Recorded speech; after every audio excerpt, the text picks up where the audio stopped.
हे friends, कैसे हो आप सब लोग। Hey friends, welcome to my study fast. तो फ्रेंड्स, आज हम पढ़ते हैं class 8 science crop production and management by Priyanka Gupta. Hey friends, मेरी वीडियो को स्टार्टिंग से एंड तक देखना।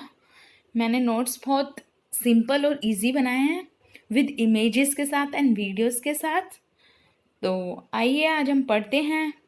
फ्रेंड्स, मेरे आज का मोटिवेशन कोट्स है, good things take time. Yes, अच्छी चीज़ें हमेशा समय लेती हैं, तो इसलिए बी पेशेंस रहिए और लाइफ में अपने गोल्स को रखिए और उस गोल को अचीव करने के लिए मेरी वीडियो को एंड तक देखिए। हेलो फ्रेंड्स, आज हम पढ़ते हैं chapter 1 crop productions and managements. इस चैप्टर को स्टार्ट करने से मैं आपको बता दूं कि इस चैप्टर को मैंने बहुत अच्छे से एक्सप्लेन करके रखा है। हर एक पॉइंट्स को मैंने एक अच्छे से समझा रखा है विद इमेजेस के साथ एंड वीडियोस के साथ। आप प्लीज़ मेरी वीडियोस को स्टार्टिंग से एंड तक देखें। तो अब हम आते हैं क्रॉप पे। क्रॉप मतलब फसल, वो फसल जो किसानों द्वारा जमीन में बीज बोकर एक उपजाऊ जगह पे उसे उगाया जाता है, खासकर अनाज, फल या सब्जी, उसको हम क्रॉप कहते हैं, यानी कि फसल कहते हैं। अब हम आते हैं टाइप्स ऑफ क्रॉप। क्रॉप्स कितने प्रकार के होते हैं? Crops which are grown in the winter season from October to March are called rabi crops and the crops which are sown in the rainy season from July to October are called kharif crops। आइए हम आपको बताते हैं इस images के द्वारा कि जो rabi crops and kharif crops. Rabi crops उस क्रॉप को कहते हैं जिसकी उपजाऊ अक्टूबर और मार्च के बीच में होती है, जैसे कि इस इमेजेस में हमने दिखा रखा है beet, oat, chickpeas, mustard, almond and broccoli. अब हम बात करते हैं खारिफ क्रॉप की। खारिफ क्रॉप्स वो क्रॉप होते हैं जिसकी उपजाऊ जुलाई और अक्टूबर के बीच में होती है। आइए हम इस इमेजेस के द्वारा समझते हैं कि खारिफ क्रॉप किसे कहते हैं। खारिफ क्रॉप जैसे कि rice, corn, soybean, sugar cane, groundnut, cotton etcetera, ऐसे क्रॉप को हम खारिफ क्रॉप कहते हैं। अब हम आते हैं फ्रेंड्स की प्रिपरेशन ऑफ सॉइल। सॉइल की प्रिपरेशन कैसे की जाती है? Preparation of soil is the first step in cultivating crop for food production. तो फ्रेंड्स, कोई भी क्रॉप का प्रोडक्शन करने के लिए हमें सॉइल को प्रिपेयर करना पड़ता है। सबसे पहले हमें देखना पड़ता है कि वो सॉइल फर्टाइल है या इनफर्टाइल है। क्या वो सॉइल एक अच्छी उपजाऊ कर पाएगा या नहीं कर पाएगा? क्या उस सॉइल पे जो फसल होएगी वो अच्छी होगी या नहीं होगी? जो फूड प्रोडक्शन है वो अच्छा होगा या नहीं होगा? इसलिए सॉइल की प्रिपेयर करना बहुत ज़रूरी है। किसी भी फूड प्रोडक्शन करने के लिए सबसे पहले एक सॉइल को तैयार करना बहुत ज़रूरी है। The soil is prepared for sowing the seeds of the crop. Soil को इसलिए तैयार किया जाता है ताकि हम उस पर फसल उगा सकें। This is carried out using various process and tools. इस सॉइल को प्रिपेयर करने के लिए हम कई तरीके के प्रोसेस और टूल्स का यूज़ कर सकते हैं, जैसे कि टीलिंग या फिर प्लॉइंग। टीलिंग और प्लॉइंग एक ही बात है। The process of loosening and turning of the soil is called tilling. जो भी प्रोसेस हो रहे हैं ना लूज करने के, ये turning of the soil, soil के कलर में चेंज करना या लूज कर देना सॉइल को, उसको टीलिंग या प्लॉइंग कहते हैं। And is done by using a plough. ये एक प्लाव के द्वारा हो रहा है। अब हम बात करते हैं प्लाव की। प्लाव होता क्या है? A plow is a device that is used by farmer for different purpose such as adding of fertilizer, tilling and loosening of the soil। Plough एक डिवाइस है जो कि हमने इमेजेस में दिखा रखा है कि प्लाव दिखता कैसे है। ये एक फार्मर के द्वारा यूज़ होता है अलग अलग पर्पस के लिए। अगर कोई भी फर्टिलाइज़र डालना है हमें, या टीलिंग करनी है, सॉइल के अंदर फर्टिलाइज़र डालना है, या सॉइल में टीलिंग करनी है, या सॉइल को लूज़ करना है, इन सब का काम करने के लिए प्लाव का यूज़ होता है। It is also used for adding fertilizer to the soil, removing weeds, scraping of soil। Plough का यूज़ कई तरीके से किया गया है।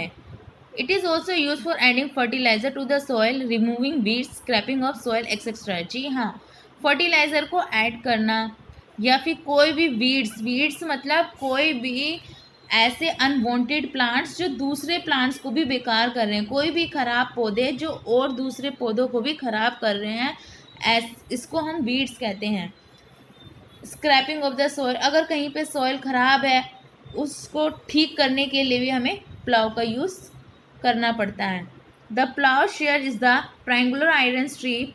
अ plough shaft is the main part of the plough which is made using log of would. ये तो हमने दो चीज़ बता रखी है कि प्लाव का स्ट्रक्चर कैसा होता है, वो एक दिखने में कैसा होता है, तो इसके बारे में हम ज़्यादा बात नहीं करेंगे, ये तो आपको इमेजेस में भी दिख रहा है।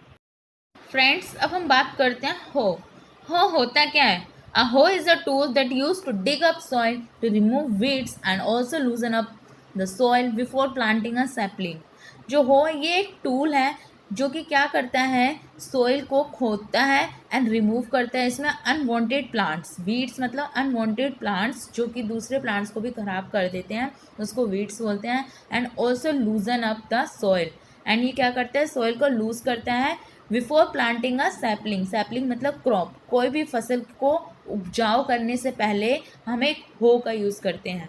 वो कैसा होता है, मैंने इसकी इमेजेस आपको शो कर रखी है। फ्रेंड्स, अब हम आते हैं कल्टीवेटर पे। कल्टीवेटर होता क्या है। A cultivator is attach to the tractor and helps in loosening soil. Cultivator को हमने अटैच कर दिया है ट्रैक्टर के साथ, एंड ये क्या कर रहा है, ये हेल्प कर रहा है सॉइल को लूज करने में। Cultivator are used instead of plough since they are faster. Plough की जगह कल्टीवेटर का यूज़ किया जाता है क्योंकि ये फास्टर है, मतलब बहुत ही तेज़ी से ये ज़मीन की उपजाऊ करता है।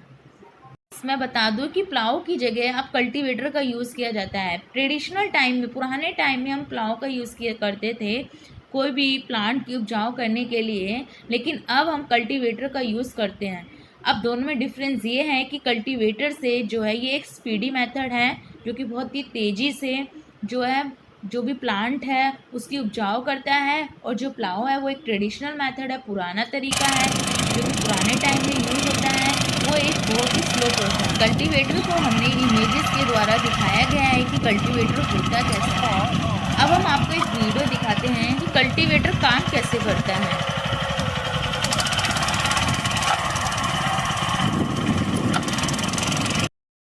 फ्रेंड्स, अब हम आते हैं सोइंग। सोइंग होता क्या है। Sowing is the process of planting the seeds in the soil. Sowing एक प्रोसेस है जो कि क्या कर रहा है, जो सीड्स मतलब बीज बो रहा है सॉइल में। The seeds are sow in the soil that is loosen by a cultivator or plough. जो सीड्स जो हमने बो दिए हैं सॉइल में, अब वो लूज हो रहे हैं किसके द्वारा, कल्टीवेटर के द्वारा या फिर प्लाव के द्वारा। अब हम बात करते हैं क्वालिटी ऑफ सीड्स की क्वालिटी के बारे में। फ्रेंड्स, किसी भी प्लांट्स की ग्रोथ करने के लिए, किसी भी अनाज को, किसी भी फसल की उपजाऊ करने से पहले हमें सीड्स की क्वालिटी को देखना पड़ता है कि वो जो बीज है किस क्वालिटी का है, क्या वो क्वालिटेटिव है या नहीं है, क्या वो एक अच्छी फसल देगा या नहीं देगा, वो बीज एक अच्छी फसल देगा या नहीं देगा। इसलिए हमें ये जानना बहुत ज़रूरी होता है कि कौन सी क्वालिटी का बीज हमें सोइल में डालना चाहिए। Quality of the seed is an important factor that determine the crop yield. Yes, seeds की क्वालिटी ही डिपेंड करती है कि क्रॉप की यील्ड यानी कि क्रॉप की अर्निंग कैसी होगी। जैसा बीज वैसी फसल होगी, अगर अच्छा बीज होगा तो फसल भी अच्छी होगी। Good seed is done by putting the seeds in water. अब हम बीज जो है उसको कैसे सेलेक्ट करें, आइए हम जानते हैं। आप सीड्स को पानी में डालो और देखो वो सीड्स तैर रहा है या फिर डूब रहा है। अगर कोई भी सीड्स अगर तैरता है, फ्लोट हो रहा है, ऐसे सीड्स डेड और डैमेज होते हैं। अगर कोई भी सीड्स अगर डूब रहा है तो ऐसे सीड को हम गुड सीड्स बोलते हैं, यानी कि वो जो सीड्स है वो एक अच्छी फसल के लिए तैयार है। फॉर एग्जाम्पल, एक गेहूं है, अगर आप गेहूं की फसल करना चाहते हो तो उसके लिए एक अच्छा सॉइल होना चाहिए और अच्छी सीड्स होनी चाहिए। अगर सॉइल अच्छा होगा तो भी फसल अच्छी होगी, और अगर सीड्स अच्छी होगी तो भी गेहूं की उपजाऊ अच्छी होगी। Before the advent of modern agriculture, machinery traditional tools were used by farmer. Modern agriculture आने से पहले किसान क्या करते थे, ट्रेडिशनल टूल्स यूज़ करते थे, जैसे कि प्लाव, जो कि मैंने पहले भी बताया है। अब हम बात करते हैं types of traditional tools. Traditional tools कैसे होते हैं। फ्रेंड्स, ट्रेडिशनल टूल्स हमने आपको इमेजेस में दिखा रखे हैं. These includes plow, shovels, and pickaxe. The traditional tool used to sow the seeds was like a funnel. Once seeds were put into the funnel, they would go to three tubes having sharp ends. The ends will press into the soil. And traditional tool जिसमें include a plow, shovel, scythe, and pickaxe. Traditional tools किस तरीके से दिखते थे ये images मैंने आपको दिखा दी है. The traditional tools use to sow the seeds was like a funnel. जो पुराने टाइम में जो टूल्स का यूज़ होता था वो एक फनल की तरह होता था. One seed were put into the funnel, they would go to tubes having sharp ends. The ends will pierce into the soil and place the seeds there. इस तरीके से ट्रेडिशनल टूल्स का यूज़ किया जाता था. फ्रेंड्स, अब हम आते हैं सीड ड्रिल पे. सीड ड्रिल्स होती क्या है? सीड ड्रिल जैसे कि हम इमेजेस में देख रहे हैं कि ये एक ट्रैक्टर की हेल्प से सीड्स पे ड्रिल हो रही है. It ensure that seeds are sown uniformly. ये हमें बताता है कि जितनी भी सीड्स होगी ट्रैक्टर की हेल्प से वो यूनिफॉर्म मतलब सेम एक ही तरीके की होगी. At a particular depth and a covered by a soil after sowing. इसकी जो डेप्थ है वो भी सेम ही होगी. फ्रेंड्स, अब हम आपको एक वीडियो दिखाते हैं कि सीड ड्रिल होती कैसे है. इस वीडियो से आपको ईजिली से पता चलेगा इस इमेजेस और वीडियो को देख के कि आखिर में सीड ड्रिल होती क्या है और ये कैसे काम करती है. फ्रेंड्स, अब हम बात करते हैं व्हाट इज़ नर्सरी. नर्सरी होती क्या है? A nursery is a place way young plants and trees are grown for planting elsewhere. Nursery एक जगह है जहाँ पर यंग प्लांट्स और ट्रीज ग्रो होते हैं. किसके लिए? प्लांटिंग के लिए. नर्सरी एक्ट करती है as a repository of sapling. Sapling मतलब क्रॉप होता है. नर्सरी किसकी तरह एक्ट करती है कि एक रिपोजिटरी ऑफ क्रॉप को एक वो नरिश कर रही है. फ्रेंड्स, अब हम बात करते हैं जर्मिनेशन ऑफ सीड्स की. जर्मिनेशन ऑफ सीड्स होता क्या है? Germination of the seeds happens when the seed is shown in the land and watered.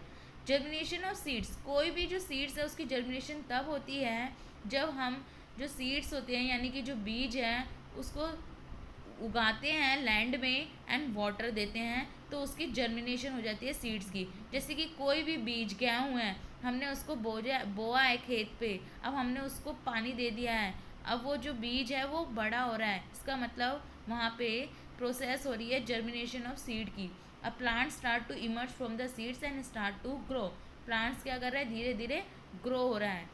हाँ, प्लांट ने स्टार्ट कर दिया है ग्रो होना. इसको हम कहते हैं germination of seeds.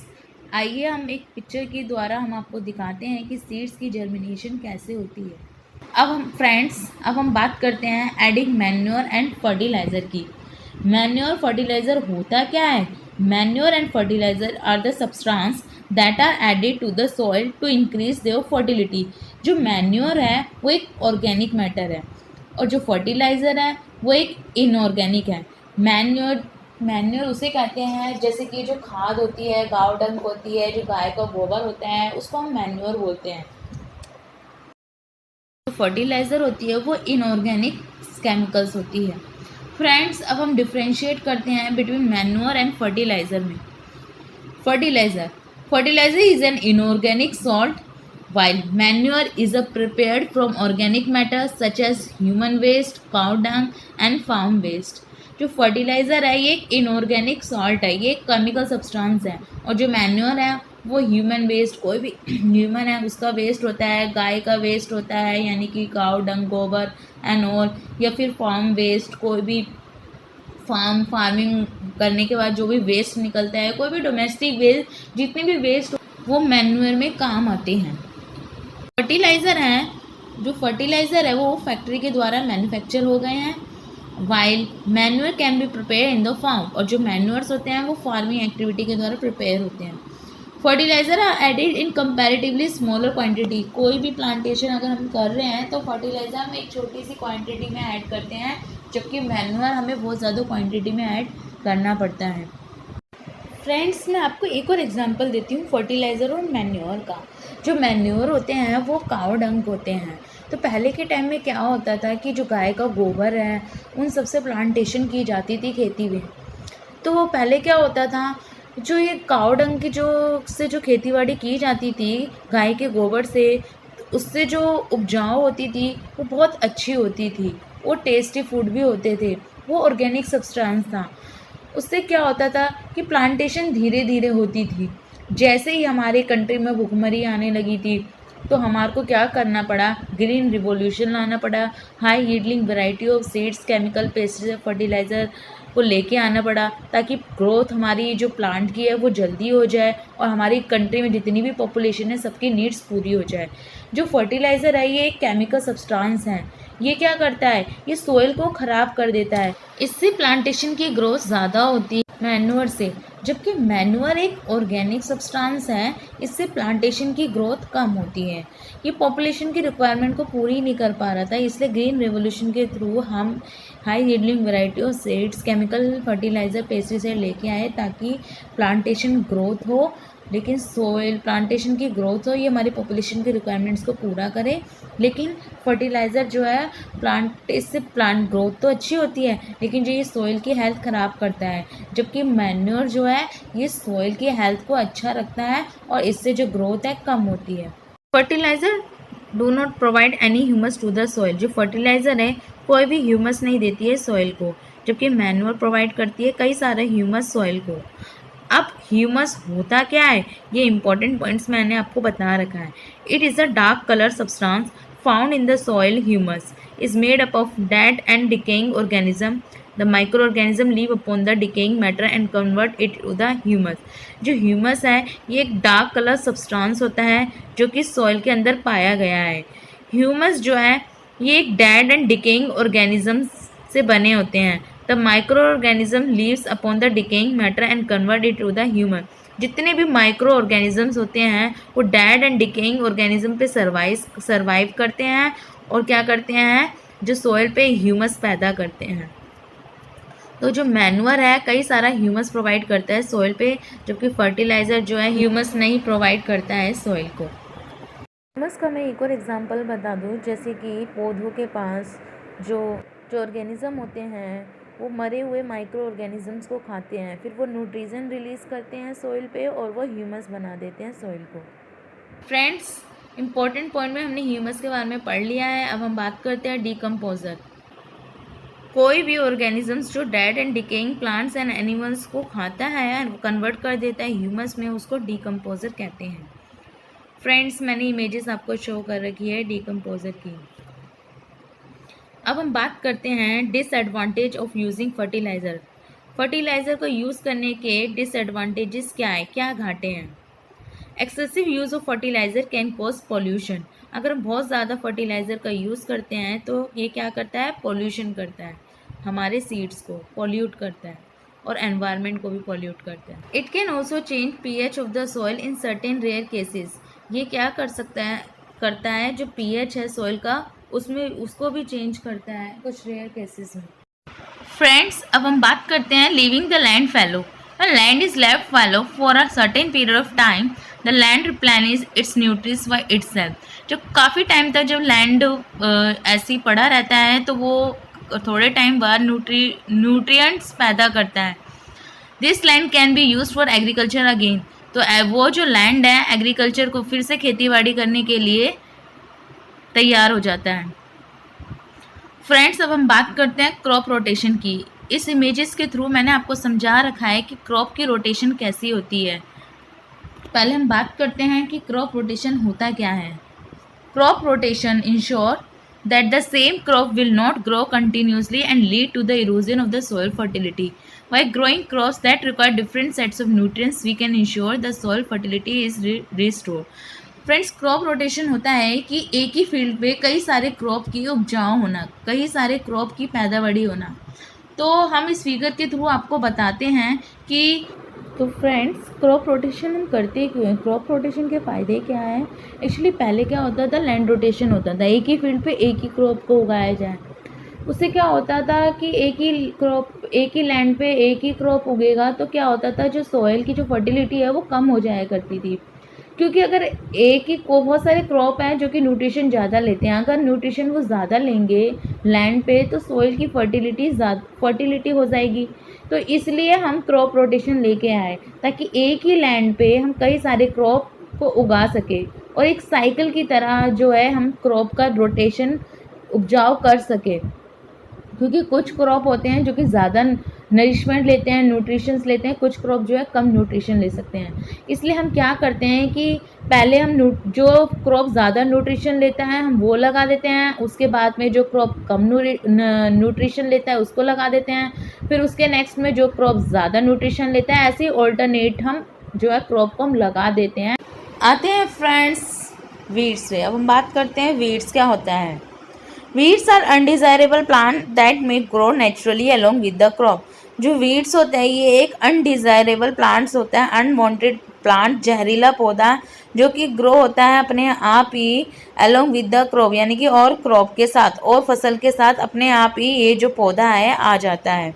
Weeds compete with the crops by absorb all the water, nutrients, space and light। जो वीड्स जो है compete करते हैं दूसरी फसल से एंड दूसरे क्रॉप्स का भी क्या करता है, वाटर, न्यूट्रिएंट्स, स्पेस और लाइट जो है एब्जॉर्ब कर लेता है। ऐसे ही वीड्स क्या करते हैं, जो अनवांटेड प्लांट्स होते हैं जो कि दूसरे क्रॉप को भी खराब कर देते हैं। फ्रेंड्स इस इमेजेस के थ्रू हमने समझा रखा है कि हम कैसे प्रोटेक्ट करें और क्रॉप्स को वीड से बाय थ्रेसिंग के थ्रू, ट्रैक्टर के थ्रू, कैसे ये क्या कर रहा है, अनवांटेड या अनडिज़ायरेबल प्लांट्स को क्या कर रहा है, क्रॉप को जो है काट रहा है। फ्रेंड्स अब हम बात करते हैं टीलिंग की। Tilling is a process done before sowing of crops that help in uprooting and killing of weeds. Friends tilling एक प्रोसेस है जो कि अनवांटेड वीड्स को काटता है। फ्रेंड्स अब हम बात करते हैं manual removal of weeds. Manually हाथों से कैसे वीड्स को रिमूव करते हैं। Manual removal includes physical removal of weeds by uprooting them from the soil और chopping them off to ground level periodically. जो हाथों से जो रिमूव करते हैं हम वीड्स का, जो जहरीले पौधों को हम कैसे निकालते हैं, बाय प्लॉइंग से भी, टीलिंग के थ्रू भी निकालते हैं हम इसको। ये देखो हमने फिगर के थ्रू हमने समझा रखा है कि कैसे हम मैनुअली रिमूवल करते हैं वीड्स को। फ्रेंड्स अब हम बात करते हैं वीडीसाइड्स की। वीडीसाइड्स मतलब कैसे कील करें हम वीड्स को, अनवांटेड प्लांट्स को, जहरीले प्लांट्स को। Chemical use to kill the weeds are known as weedicides. Friends कई सारे केमिकल का यूज़ किया जाता है फार्मिंग में वीड्स यानी कि जहरीले पौधे को निकालने का। They usually don't damage the crop. और ऐसे केमिकल्स जो है क्रॉप को यानी कि फसल को डैमेज नहीं करते, सिर्फ डैमेज जो अनवांटेड प्लांट्स होते हैं, जहरीले पौधे होते हैं, उसी को ही निकालते हैं। फ्रेंड्स अब हम बात करते हैं हार्वेस्टिंग की। Harvesting is the process of cutting the crop after it's mature. Harvesting क्या होता है, जैसे ही क्रॉप मैच्योर हो जाता है तब उसकी हार्वेस्टिंग की जाती है। आइए फ्रेंड्स हम इस इमेजेस के थ्रू एंड वीडियो के थ्रू हम समझाते हैं कि कैसे हार्वेस्टिंग की जाती है फार्मिंग एक्टिविटी में।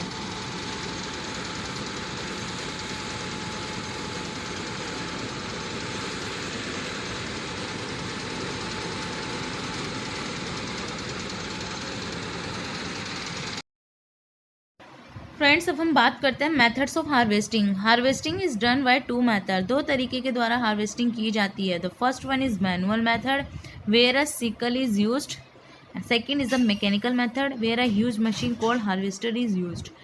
जो हार्वेस्टिंग है, एक तो पुराने टाइम जो ट्रेडिशनल मेथड है, जो हाथों के द्वारा हम क्या करते थे, हार्वेस्टिंग करते थे, और आज के मॉडर्न टाइम में हम मैकेनिकल यूज़ करते हैं, मैकेनिकल मेथड का यूज़ करते हैं क्रॉप को निकालने के लिए।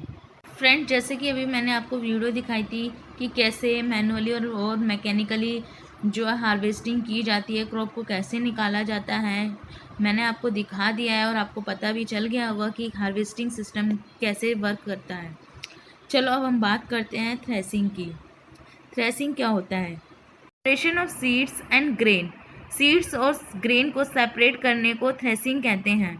Threshing is the process of loosening the grain from the chaff. जो थ्रेसिंग है ये एक प्रोसेस है जो कि लूज कर रहा है ग्रेन को from the chaff. Friends chaff मतलब होता है भूसा। आइए हम वीडियो के थ्रू हम आपको दिखाते हैं कि कैसे थ्रेसिंग काम करती है।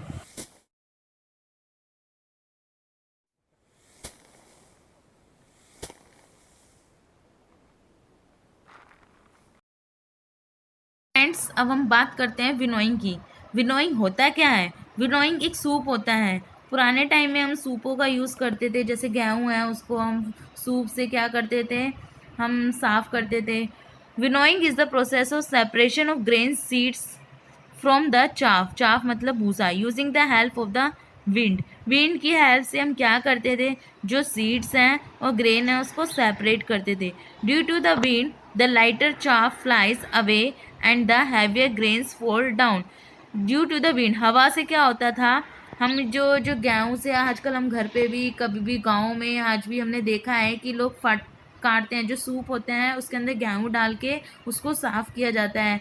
जो भी उसमें जो फ्लाइज कीड़े मकोड़े जो भी होते हैं, जो हल्के वाले होते हैं वो तो हवा के विंड के थ्रू जो है बाहर निकल जाते हैं, एंड जो हैवी होते हैं वो नीचे ही रह जाते हैं। फ्रेंड्स, हार्वेस्टिंग, थ्रेसिंग, विनोइंग, इन सब के बाद स्टेप आता है storage. Storage of the grains is an important step in agriculture. Of course agriculture में जो स्टोरेज है वो इम्पोर्टेंट रोल प्ले करता है। After harvesting steps the ready grains are store in granaries or silos. Harvesting, जो गेहूँ की जब कटी हो जाती है, जब गेहूँ जब जो भी फसल होती है हमारी, जब वो उग जाती है, उसकी ग्रोथ हो जाती है, उसकी कटाई भी हो जाती है, उसकी कटाई होने के बाद जो जो अनाज होता है उसको क्या करते हैं हम, एक स्टोरेज यानी कि वेयर हाउस में रखते हैं। जैसे कि इस इमेजेस के थ्रू हमने दिखा रखा है कि कैसे हम जो ग्रेन्स है उसको स्टोर करके रखते हैं। फ्रेंड्स, अब हम बात करते हैं एनिमल हस्बेंड्री की। एनिमल हस्बेंड्री होता क्या है, इमेजेस के द्वारा हमने आपको बता रखा है। Animal husbandry is the management and care of farm animals for milk, egg और मीट। मैनेज करके रखता है फार्म एनिमल्स को फॉर मिल्क, एग और मीट। एनिमल हस्बेंड्री मतलब कई सारे एनिमल्स जो है उसको प्रोटेक्ट करके रखा जाता है, उनकी केयर की जाती है, क्योंकि वही हैं जो हमें दूध देते हैं, मीट देते हैं। उसको हम एनिमल हस्बेंड्री सिस्टम बोलते हैं। ये एक मैनेजमेंट है। हम एक वीडियो के थ्रू आपको दिखाते हैं कि कैसे एनिमल हस्बेंड्री जो है काम करता है। तो फ्रेंड्स, आज आपका होमवर्क है what is crop, learn kharif crops and rabi crops, what is weedicides, what is seed drill. ये सारे क्वेश्चंस के आंसर आपको याद करने हैं। थैंक यू, हम मिलते हैं नेक्स्ट क्लास में। Bye bye. फ्रेंड्स, कोरोना चल रहा है, प्लीज़ अपनी और अपनी फैमिली का ध्यान रखना। शायद लॉकडाउन खुल जाए नेक्स्ट वीक, तो प्लीज़ डिस्टेंस मेंटेन रखना, हैंड सैनिटाइज करते रहना। और अगर आपको मेरी वीडियो अच्छी लगे तो उसे लाइक करना, शेयर करना एंड सब्सक्राइब करना। हम मिलते हैं नेक्स्ट क्लास में। Bye bye, take care.